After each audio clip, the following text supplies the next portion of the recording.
ফারহান। সবাই কেমন আছেন? আশা করি সকলে ভালো আছেন। তো দেখতে দেখতে চলে আসলাম আমার নতুন আরেকটি ব্লগ নাম্বার 4। তো আজকে ছিল আমাদের পিপিটি পরীক্ষার লাস্ট দিন। তো আমরা অনেক আগের থেকে প্ল্যান করতেছিলাম যে পিপিটি পরীক্ষা শেষ হলে আমি এবং আমার সকল বন্ধুরা মিলে কোথাও ঘুরতে যাব, বাট পিপিটি পরীক্ষা শেষ না হতে হতেই পি টেস্ট পরীক্ষার ডেট চলে আসছে, যার কারণে কোথাও ঘুরতে যাওয়া হচ্ছে না। তো আমরা কালকে হঠাৎ করে একটা প্ল্যান করি যে আজকে আমরা যাবো হচ্ছে যেহেতু প্রচুর পরিমাণে গরম পড়ছে, তাই যাবো হচ্ছে নদীতে গোসল করতে। তো চলুন দেখানো যাক আজকে আমরা কি কি করি। ওকে,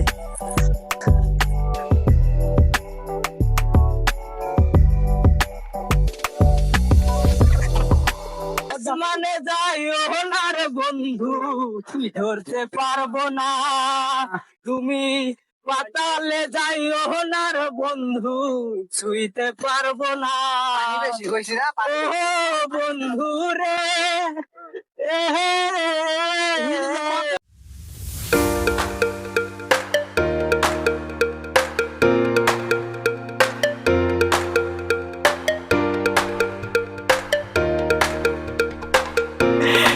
তো এইমাত্র আসলাম হচ্ছে আমরা নদীর পার। তো এখন সবাই হচ্ছে ওইদিকে ড্রেস চেঞ্জ করতেছে, তো আমরা এখন ড্রেস চেঞ্জ করবো।